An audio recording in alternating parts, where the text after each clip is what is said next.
Hi there. Hi, everyone. Hi. Welcome back to another episode of Sacred Convos. We missed you guys. I don't know if you missed us, but I'm sure missed you. Definitely.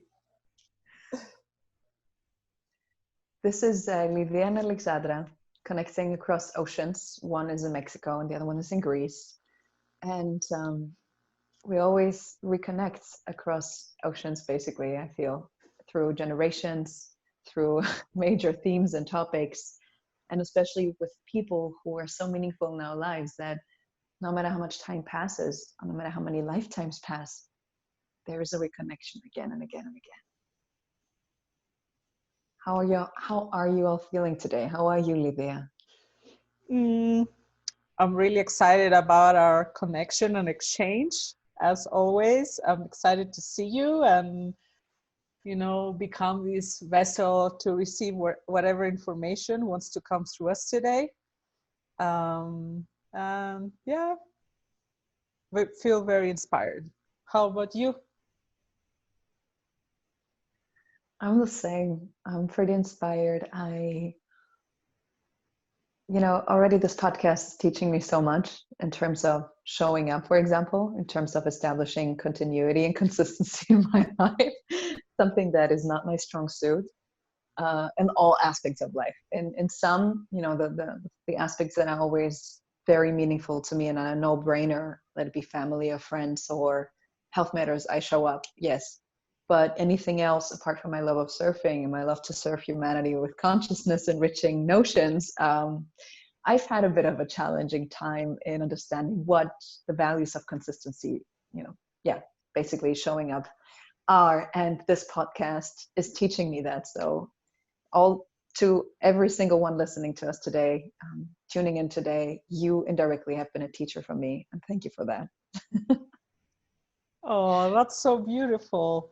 Well, to honor that, because I have known you for some years now, I have to say that maybe there are a few things that you have not been consistent and others that you have, but the one thing that you should really see yourself doing is being consistent with your personal growth and your ability to always leave space, to receive feedback from, the environment, people, and your will to put that sooner or later, which doesn't matter at all. What matters that you end up doing it sooner or later, putting all that into practice.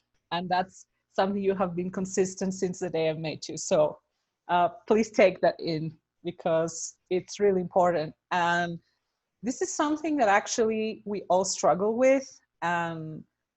More or less, maybe in one aspect of our lives we're consistent and in another we're not, and there is resistance and there is pain or trauma or whatever, but it doesn't matter. What matters at the end is that we have space, we leave space to see that, and we at the end we put our energy and our effort and our time in a path to make it happen, in a path to increase our consistency and our efficiency in things. And I'm also, in many parts of my life, I struggle with that. In other parts, I'm very consistent. And in others, I have to put extra effort. For example, exercise. I used to be so consistent with that. And, the last few years, it has been so difficult. So these things come and go in waves, and maybe in one part or phase of our lives we're very consistent with something, and in another we're not. What's really important, and I think for you especially, but also for myself and for everyone listening, is don't judge yourself if you're not consistent. Say, I fully embrace and accept this part of myself and I love it, the inconsistent part. It's okay. I'm a human being. I'm doing the best I can. And from now on, I will, what can I do? Let's make a checklist of, little things that can help me be more consistent. For example, a simple thing that can tweak your brain. I will leave my yoga mat and my clothes in front of my bed. So the first thing I see when I wake up in the morning is that. So that can kind of give me a gentle push, oh, it's time to do my exercise, or whatever it is. Start putting little actions, but no pushing and judgment, please, for everyone, including myself. It's very easy to go down that path, and it's not beneficial for anyone. That's the least thing we need on the planet now. More people hating themselves and judging themselves and being in a place of no love. How does that sound? That sounds, yes, all in. Yes, and all that you said. It pretty much covers that extra injection of grace and sympathy and compassion that I needed today to hear, and that I would like to enrich this world with. So thank you for meeting me this way. Thank you so much. I take it all in, really. It's beautiful. It's really beautiful. I'm just gonna let this sink in with a beautiful breath here. Take it all in. So,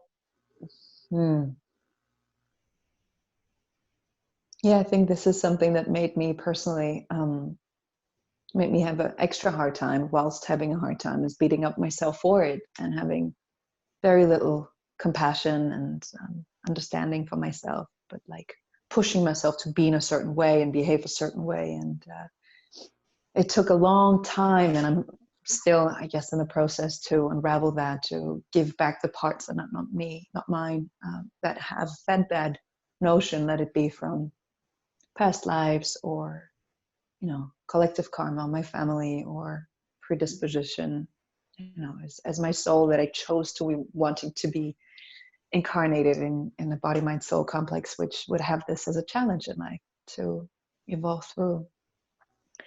And it's really such a game changer. And you've more than anybody I know in my life has always made me become aware when I was beating myself up, which was my usual go-to method. I didn't know that I was doing, because I was so used to doing it. It was like breathing to me, that you told me, girl, listen, do you see yourself right now? You are beating yourself up.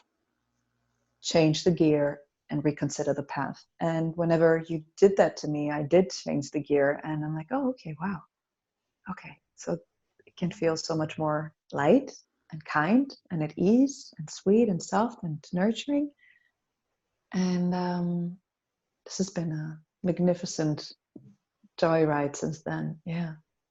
So thank you for that. You said something earlier. Sorry, tell me. You said something earlier in terms of, things and themes occur in cycles, and sometimes patterns reoccur.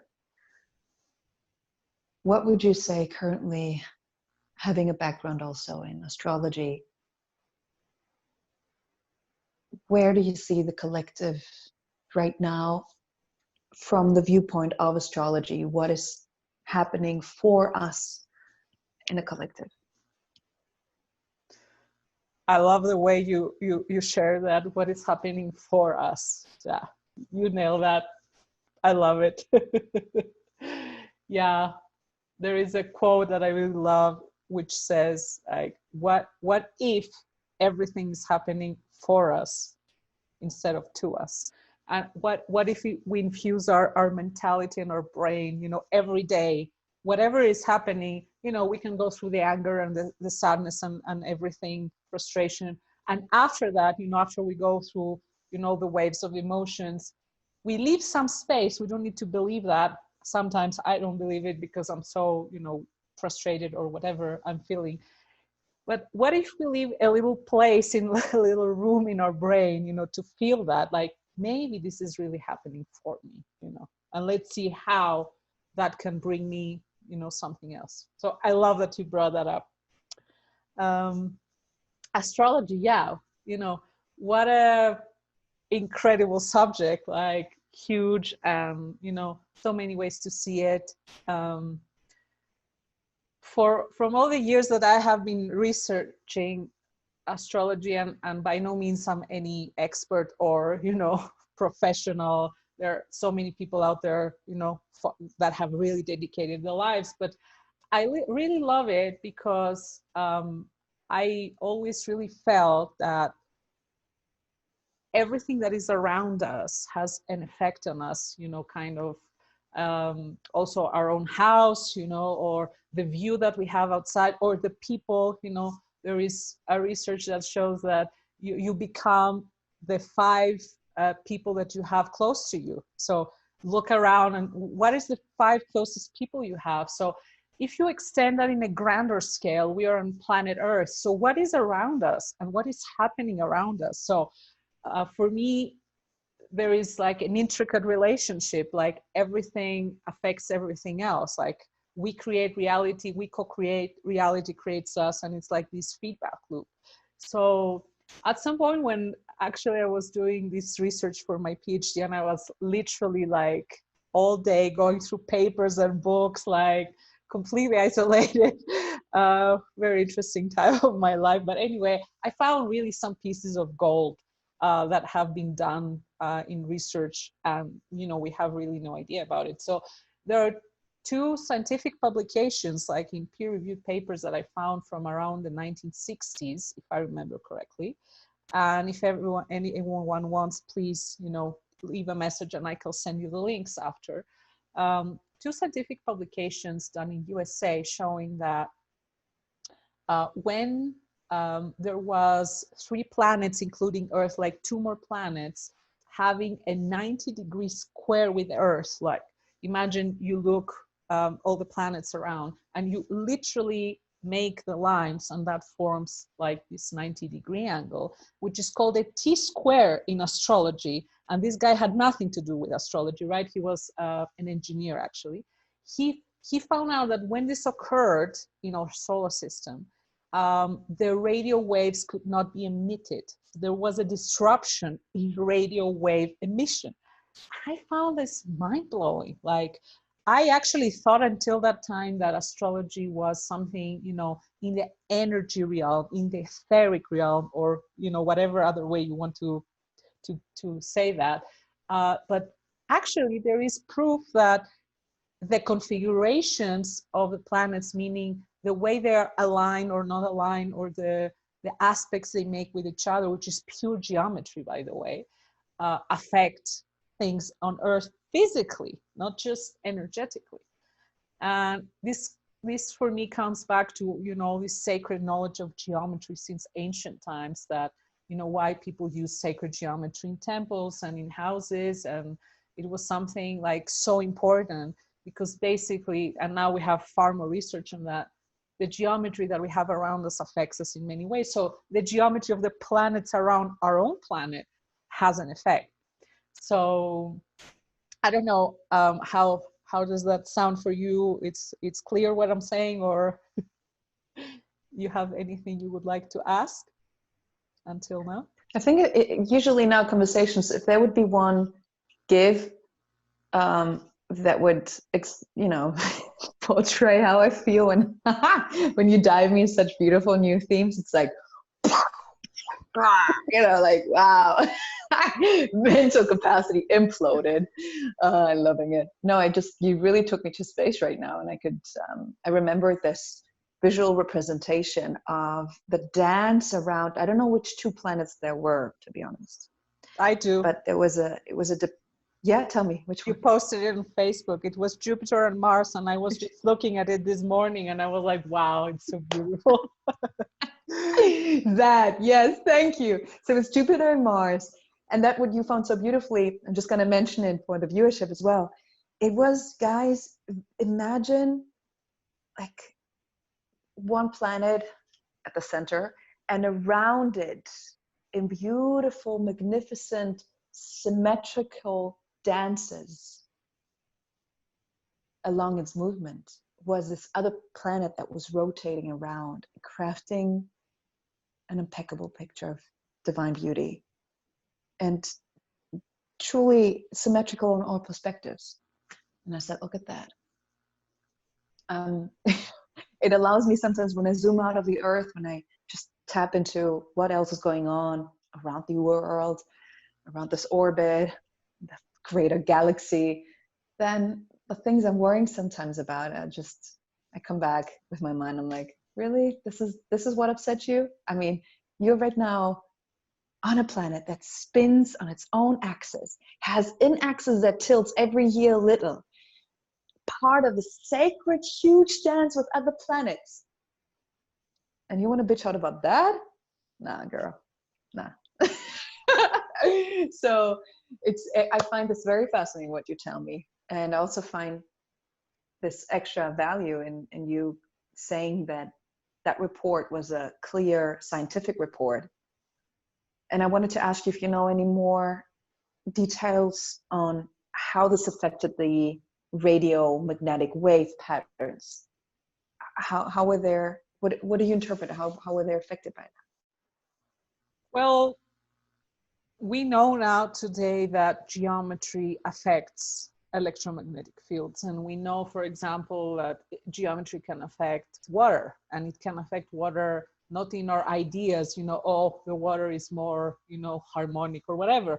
We have ways to measure it, like the surface tension, the spectrum analysis, and there are all these, kind of complex tests we do. But basically, we know now that there is all these other category of waves that are called form waves or torsion waves or scalar waves, for those of you who want to research more into that. And these can actually structure the electromagnetic fields, or they can disrupt it, or they can do many different things. So as I have said before, we have the physics of quality, which is the number of something. And then we have physics of quality, which is geometry and information. So, one space is different if you put different information into it, but that's something not quantitative. It's not something that you measure in a number, in an amount, but it's an information field.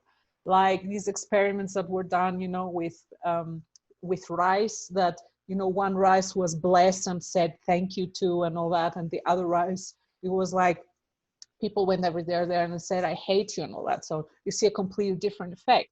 So that's something like in terms of quality and information. So when the information field changes around the Earth, that affects different aspects of our reality, including our electromagnetic fields.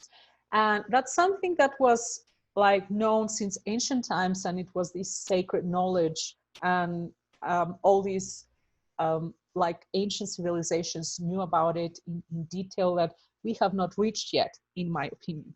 So I think we are just rediscovering that ancient knowledge through many different ways, and getting there with the science to catch up with the things we already know, but we need, the devices to prove it. So, for example, there is a German professor of physics called Dr. Konstantin Mail. I have his book on scalar waves, and he proposes to build a device that some people actually have built to measure scalar waves, these kind of waves that I'm talking about, which are like geometry or form waves and other waves that are included. So science is catching up with the information we already have.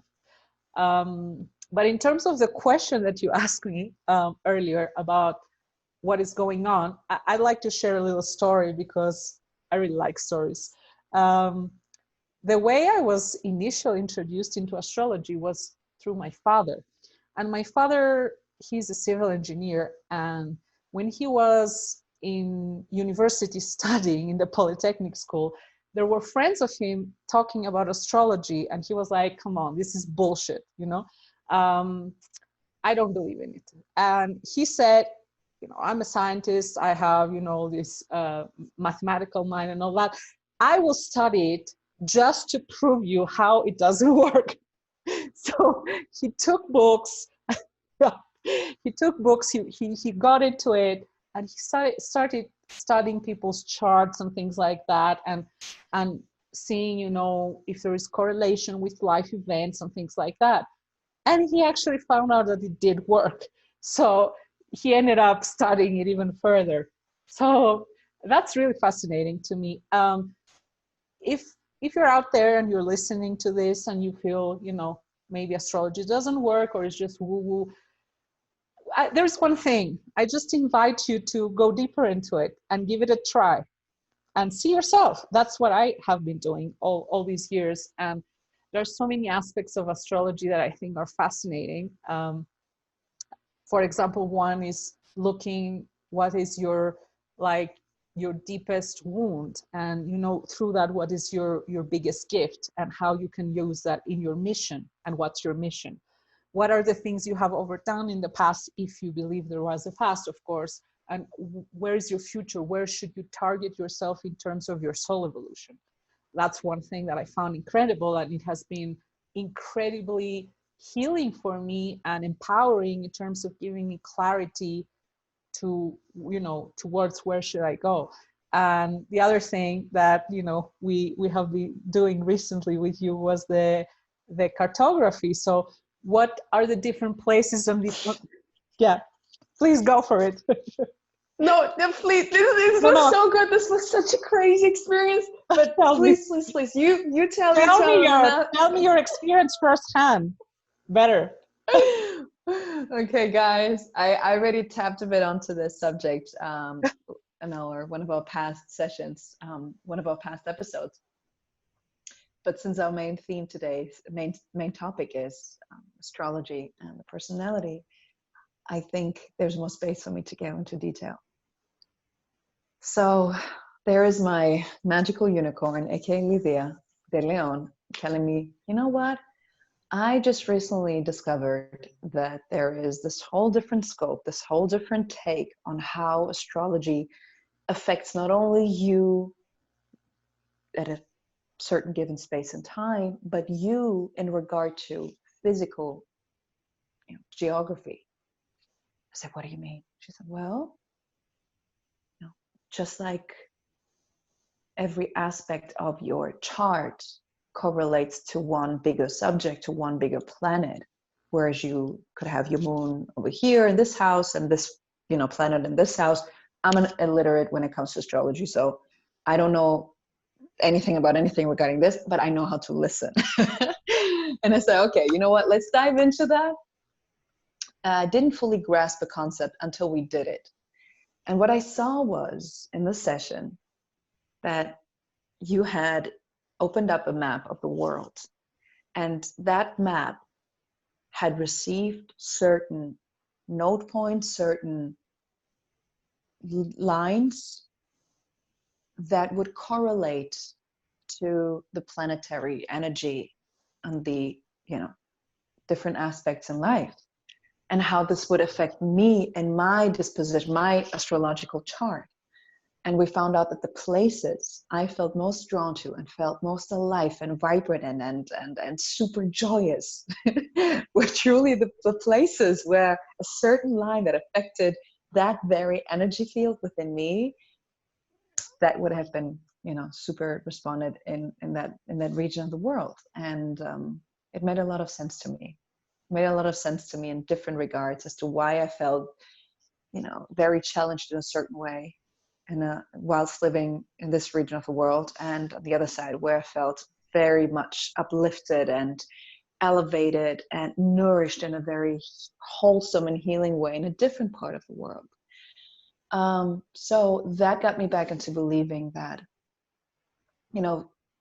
we sometimes are being told, the moment you find yourself, the moment you're good with you, you don't need to ever leave any place because you're good. Okay, hear that. When it comes to full enlightenment, yeah, you might as well be underneath the Bodhi tree. Cool. But there are absolutely, and I can vouch for that, there are places in the world that some will assist you in your growth and others will also assist you, but probably tease you more with needing to really address the parts that need healing in your life, that will create more friction, and that can, if you choose to understand that things happen to you and not for you, that happen for you, not to you, to choose to work through this in a speeding way. I just recently had a move myself. I changed countries, and I wake up differently. I sleep differently. I even feel differently towards myself. So I don't know how long I'll stay here in this new country, but it feels pretty good, and I'm happy with that decision. That's my take from it. Please do share with us the more specific. Yeah, well, this is called astrocartography. So basically what you do is you let's say spread open. I mean, you don't do it, the program does it for you. You spread open your own birth chart on the atlas of the world, and then you see that different areas have different energies according to the lines of what you just shared. Different lines, you have a Mars line, you have a moon line, you have a sun line. All these lines of these different planets have different energies. So, you know, one place can be easier for you for specific things, for relationships or abundance or other things. Some other places can be more challenging, but, you know, they make you grow faster. So it's very interesting to have consciousness on that, and also, you know, have a feedback from a neutral place, like a chart, you know, not some person's idea or your own feeling, and maybe have some feedback that, you know, actually can assert your inner feeling, which was also your case, for example, that, oh, you know, this place makes me feel so alive, or, you know, everything opened up for me there, or, you know, oh, this place has been actually, you know, I had an accident, you know, it was very tough. So it's very interesting to have that, and you can have an informed decision if you're looking on, you know, where to live. Of course, I totally agree with you, and that has to do with almost everything, including nutrition and pollution. And like, really, if we are in an enlightened state, of course, we can take in anything, we can transmute everything, and it doesn't really matter where we are. But until we get there, I personally prefer to get the support I can from, you know, my herbs and my nutrition and my astrology and my friends and my tribe. You know, of course, you know, we can live under a tree alone or all our lives, but until we get there, we can have allies. I call all these things allies. For me, they're, you know, like my invisible support, apart from, you know, like family and tribe and friends.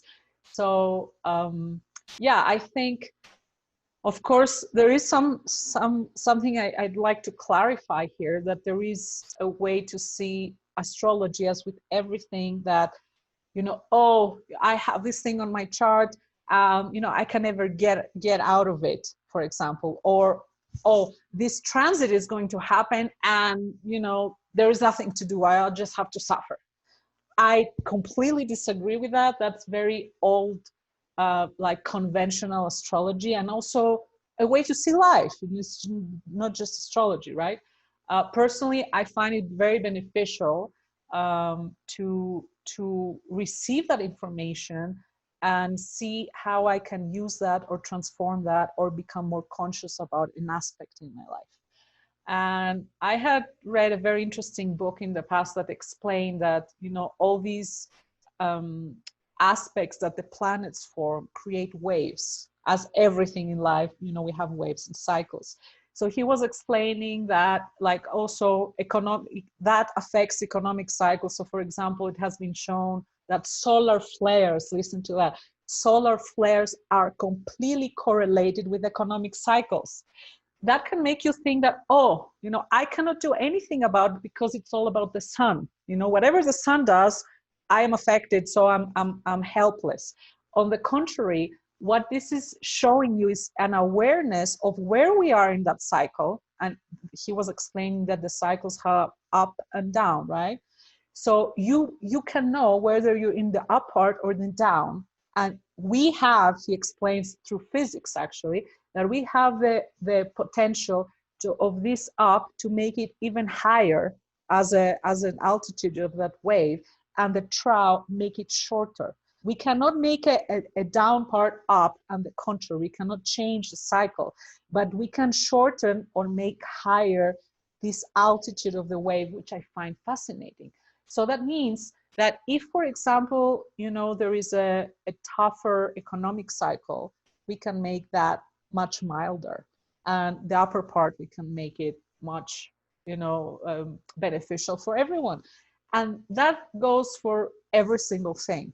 So if there is a hard aspect going on, first of all, being aware of it, that, for example, this is happening in that area, so I should take care more of that area in this time and be more conscious.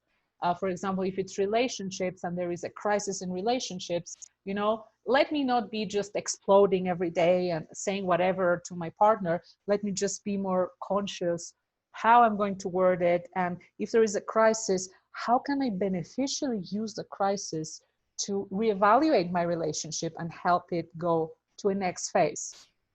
How does that sound until now? Sounds like a win-win. And it sounds like exactly what we said in the beginning, that things are happening for us. And then once we take out the victim mode, the blame game, the self-pity, the illusion of powerlessness, I think this is when we tap into proactive solution finding and resilience and thriving. And while you were speaking, it was just really awakening to the notion that, wow, the earth indeed is soul surfing, because you were talking about how to take on that wave, right? You're going to be on top of it and riding it, or you're going to let it crush you. It'll come either way.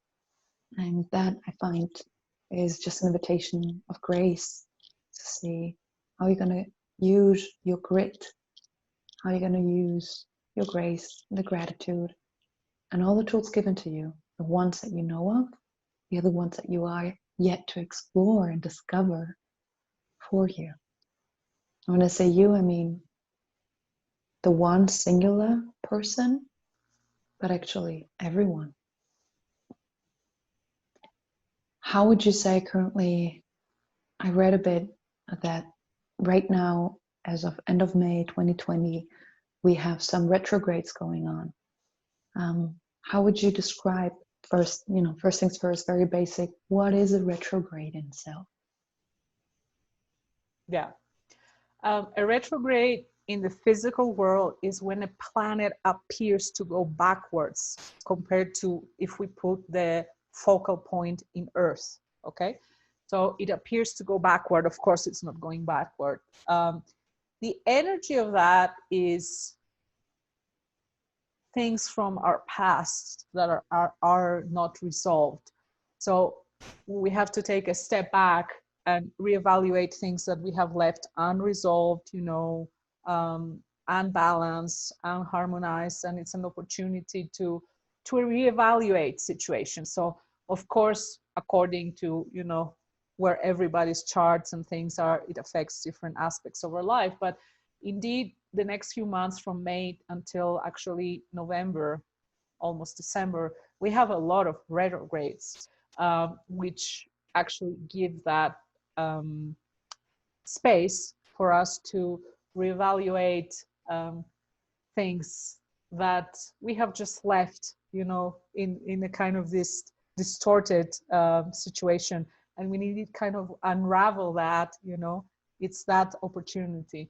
But if you ask me personally, there is one single event of this year that I think it's the most important for us to be aware of, and it has already given its signs.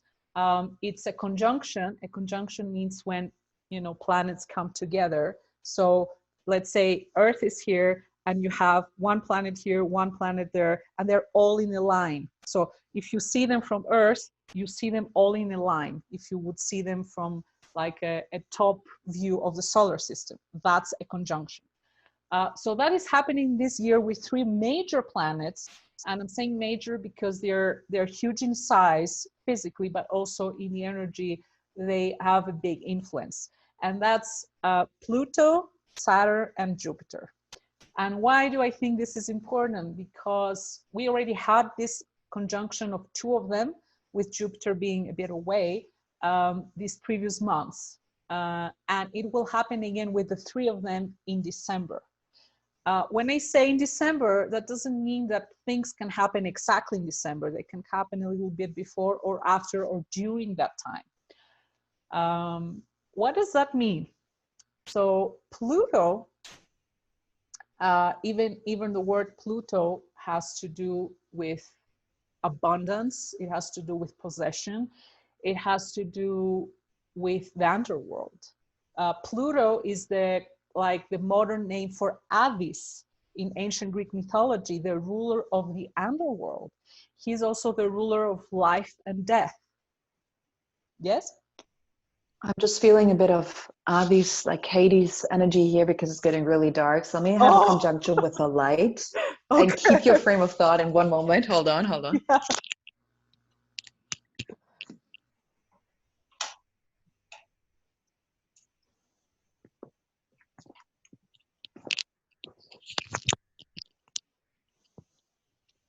Sorry, you guys. Thank you for halting.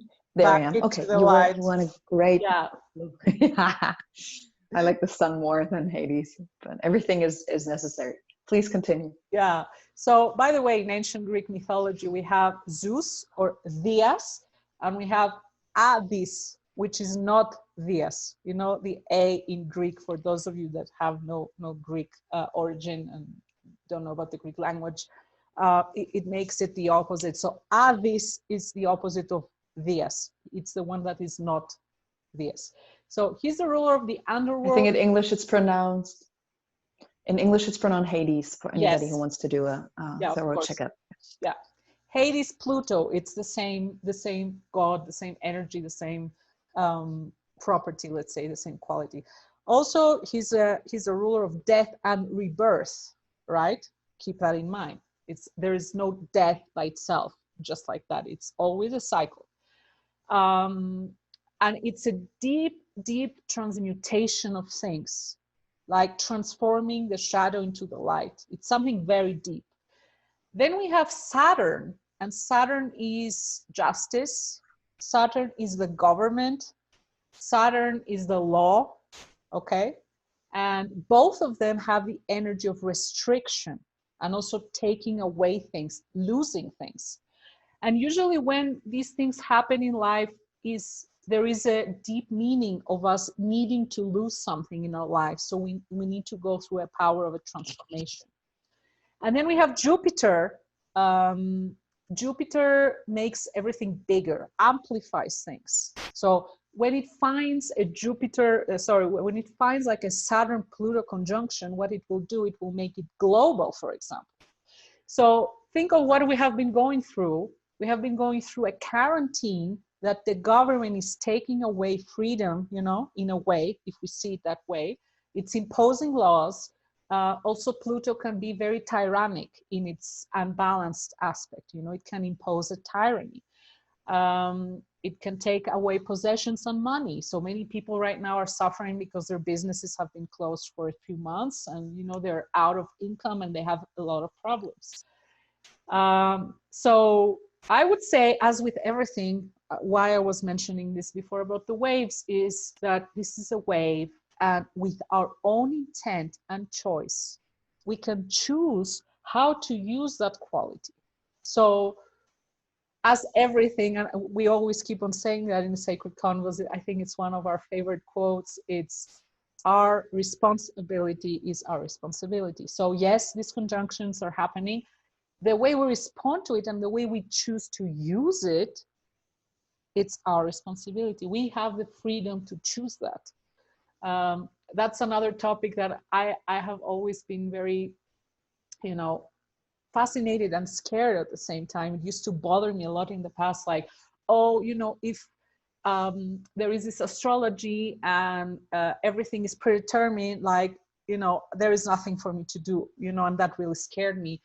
And actually it's not either or, it's both and more. What do I mean by that? I mean that some things are predetermined in terms of these conjunctions. We cannot change them. We cannot go there and change Jupiter and move it around, you know. We don't like it there, let's move it a little bit. No, but we can choose what we can do with that. That's our freedom. So for example, one aspect that I already mentioned is that this conjunction, including now Jupiter that is going to come back later this year, can bring a tyranny, can bring like taking away freedoms, like essential freedoms, can take away, you know, money or finances. It can be a financial collapse as well.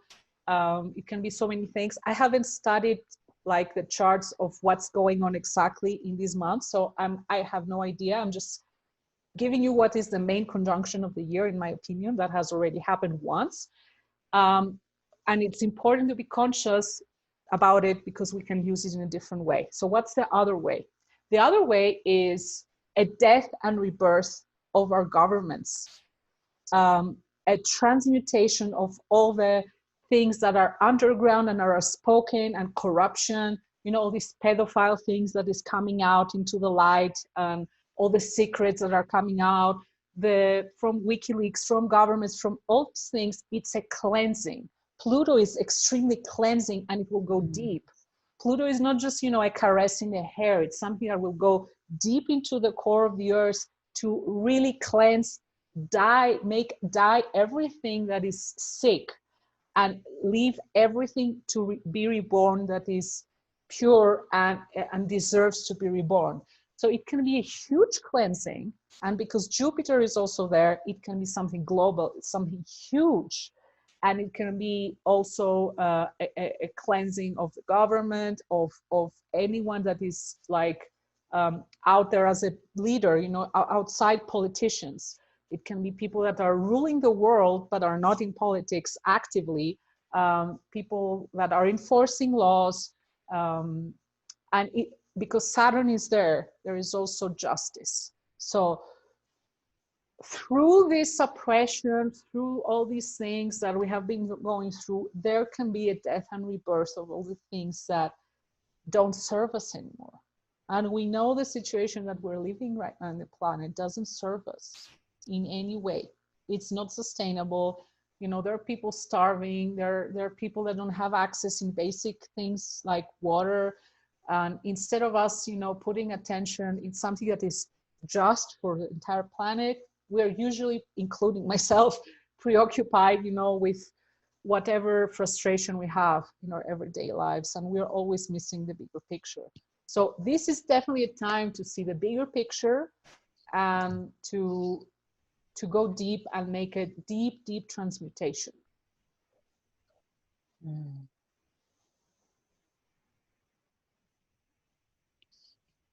And what would you advise your past self who had that old belief system, and, you know, why am I burdened right now with those planetary constellations? What would you advise old Lydia for what you think is coming up in December 2020? And what would you advise me? I'm here too. What would you advise me? How could I walk gracefully through this and thrive with those challenges? Yeah. Well, first of all, I cannot say that, you know, I'm all in peace and harmony right now, and you know, oh, it's all going to work out. There is a big part of me that is scared. There is a big part of me that sometimes goes, you know, into a panic, but I choose not to stay there. You know, I choose to get out of that loop. So one thing that, first of all, I can advise you, and I can advise myself, even my today self and yourself as well, is let go of the things that don't serve you. Revolutionize yourself, you know, let die everything that is unhealthy, is unsustainable, is not loving for yourself. It's not supporting you to where you need to be. It's not supporting your mission.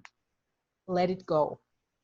And find a place that is just for the amazing human being that you are. Find people, find nutrition, find tools, whatever that may be for you, that support you in being your true, like authentic self. That's the first thing for sure that I would advise. Thank you. That's beautiful. Yeah, I can agree on a felt experienced level how the recent weeks truly made me see things I thought I had way resolved back in the day, and all the way, you know, retrograde, they came up again. I'm like, oh, I thought we've been through that. I thought I resolved you. I thought I healed and I forgave, and you're popping up again in my radar, in my awareness. And then I said, okay, proactively, this could mean I'm invited to readdress a certain aspect and see if I really grew since then. and how it relates today with my current state of consciousness to that subject. B, also what you said earlier about being, things that are not sustainably healthy are being purged away, are being cleansed, and to reconsider the relationship we have with ourselves, all the aspects within us, the relationship within us that would not be the healthiest version of us.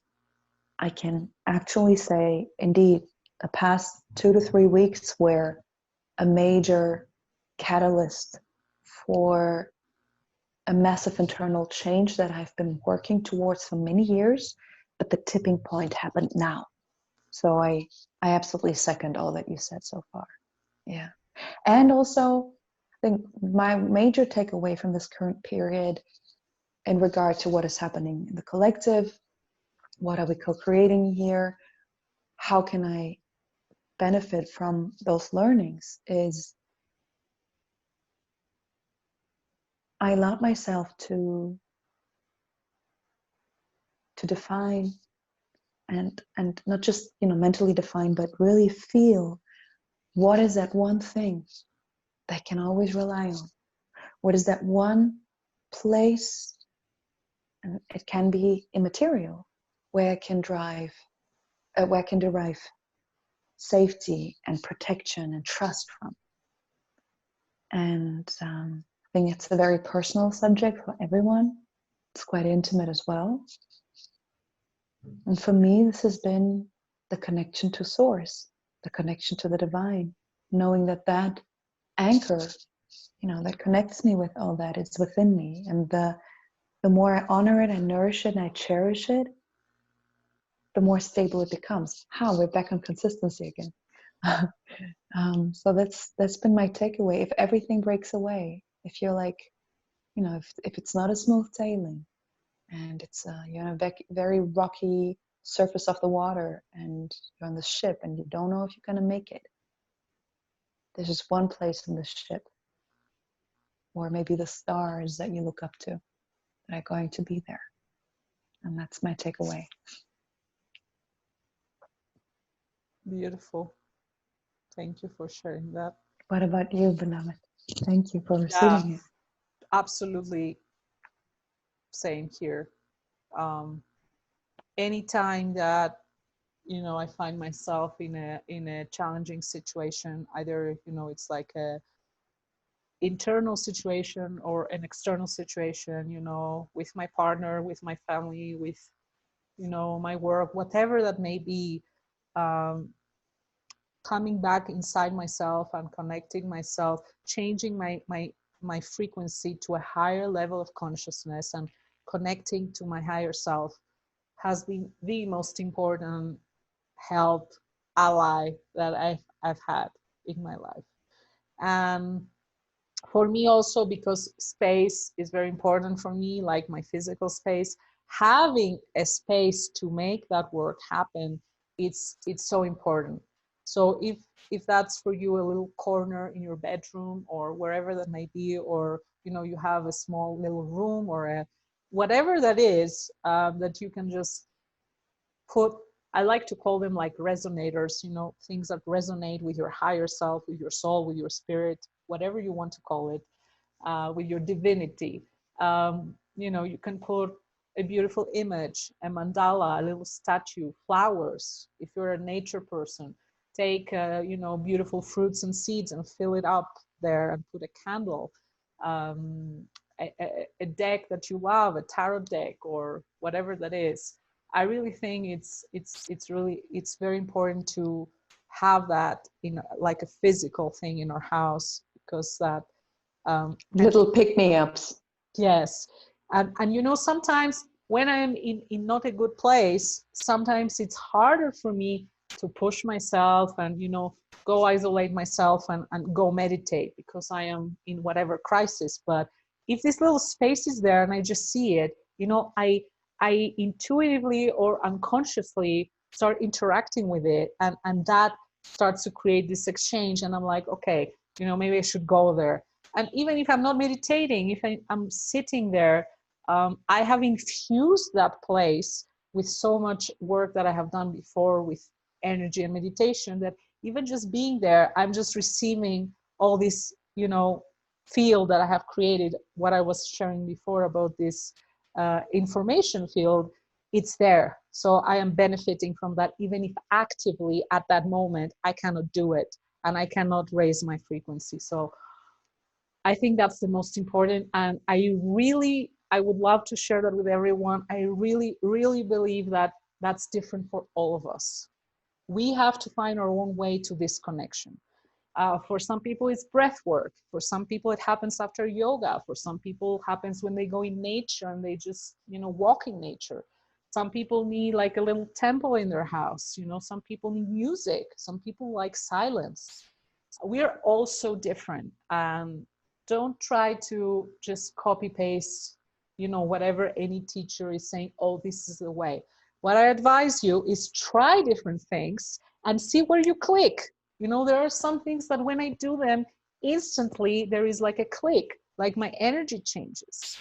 One technique that I really love is tapping, for example. Sometimes when I'm in this crisis, I do this EFT, emotional freedom technique, that is like you tap in different meridians. And for me, it happens in a few seconds, whereas other tools and techniques will take me forever. So find your own set of tools. It's so important. For some people, it's going online and watching, some like spiritual documentary or something, and that helps them shift. Or looking at beauty, flowers. Some people love that, and that connection like opens up their heart and their soul. So I think it's really important that we know what tools are our own allies and what that means for you specifically.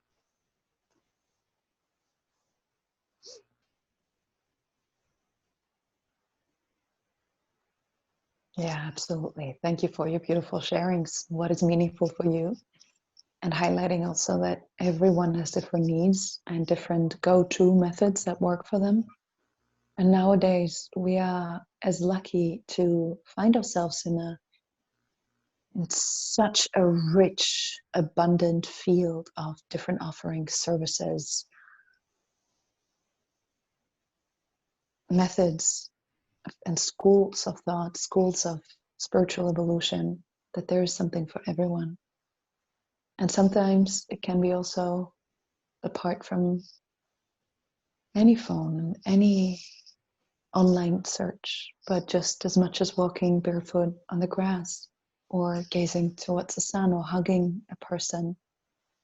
It can be very simple things. And I really can only support that with the awareness that every single one of us is our best teacher. You are your best teacher. It took me many years of following different teachers to understand, and I thank all of them, what they do. That the freedom for me personally doesn't lie in super strictly following through any kind of instructions given from one teacher, but using everything that was meaningful to me in a very grateful and honoring manner, to the momentum of having found that guiding teacher within me. And that is my wish for you all.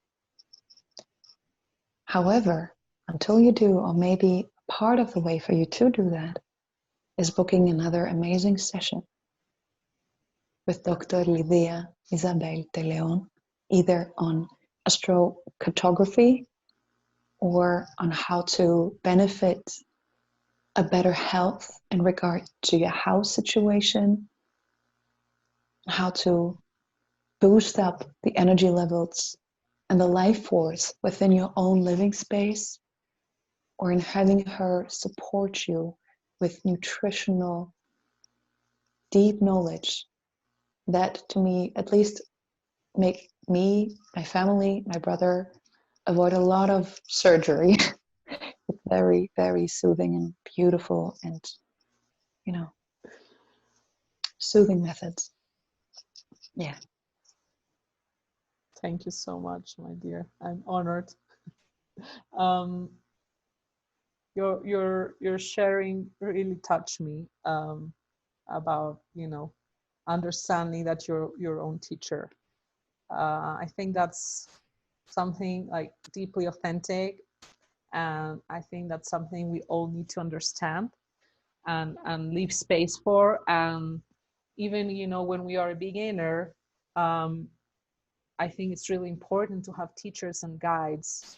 And for example, Alexandra is an amazing consciousness guide. If you would love to benefit from her work, she has like a really amazing way to touch people wherever they are that I've not seen in anyone until now. She has a very unique way to do that. But anyway, the point is that we all need guides and tools, but it's important to realize which ones are good for you and listen to your own inner guide. And that's a trial and error, and we're all there. Sometimes, you know, I think I feel my inner guide and it's like my ego or it's my fear or whatever. So it's a lifetime work to realize where the different voices inside of us are coming from. You know, what a level of our being. Is it coming from a like our true inner guide? Is it coming from a very low level of, you know, insecurity? Whatever that is. And that inner voice can always guide us to what teacher or what guide or what mentor is the best for us for this moment, because that can also change. I have also been through that in my life, you know, going through different paths, and one path that was good in one part of my life, later it wasn't. And then, you know, something else appeared that I really needed, another piece in the puzzle. Um, that doesn't mean that for everyone it's a path to jump from one thing to another. Maybe for some people it's really good to just stay in one line. But if you feel that this line is the one for you, go for it. But if something, you know, feels, oh, you know, I have completed that cycle, it's not for me anymore, maybe there's something else. Or you maybe you just need to be with yourself and incorporate everything you've learned and just go deeper inside yourself and find this inner teacher that Alexandra so beautifully shared. And I am so honored to have been, let's say, a live, like, how do you say that? Like, I have witnessed live you discovering that in yourself, which is something that I saw in you from the first day we met. But, you know, sometimes we don't see ourselves. Like, I don't see other things about myself, and you kindly mirror it. So I'm so, you know, happy and honored to see you recognizing your own teacher within. It's so beautiful. It's been a long, long way in the making. Thank you so much. And you've been a major catalyst for that. Selflessly, continuously, and unconditionally supporting and loving me and giving me so many different tools to grow with and through.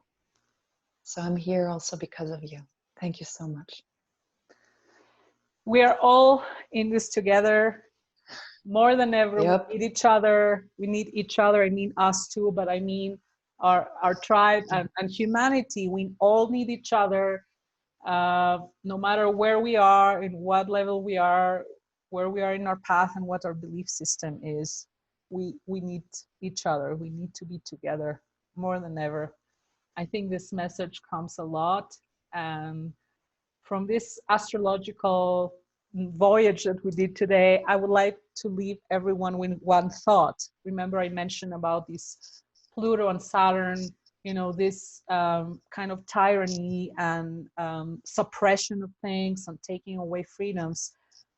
I would like to invite all of you, including myself again, and you, Alexandra, what area of your life are you suppressing yourself? What area of your life are you taking freedom away of yourself? Where are you taking your voice out? You know, you're shushing yourself. You're not allowing yourself to be who you truly are. And if you realize where this is happening, you know, how can you resolve that? How can you transmute that? How can you channel that energy in a constructive way instead of, you know, oppression and tyranny? inside of yourself. Beautiful. That's really a great takeaway question. Thank you. I will definitely reflect upon it, and maybe we can share in our next session. And yeah, I think it was a beautiful excursion into the 101 of astrology, covering some basics. And I would conclude today with,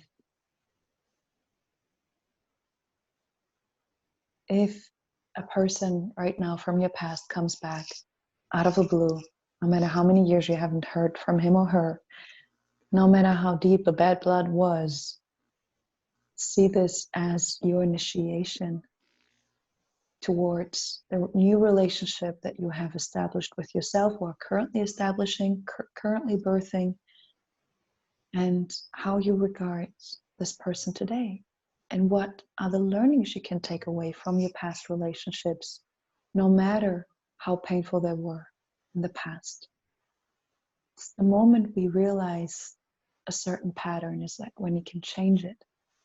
And you deserve to live the very best, most healthy and wholesome relationships there are. So outgrow any past hurt and bitterness and wounds to the best of your abilities by forgiving, and see miracles happen. Thank you all for listening, being with us. Thank you so much for another beautiful exchange in Sacred Convos today. Thank you everybody for listening. And we hope you have some interesting takeaways from today that can help you be happier and find things about yourself that can help you be more aligned. We'll see you very, very soon. Until then, much love and blessings to everyone. Have a beautiful day.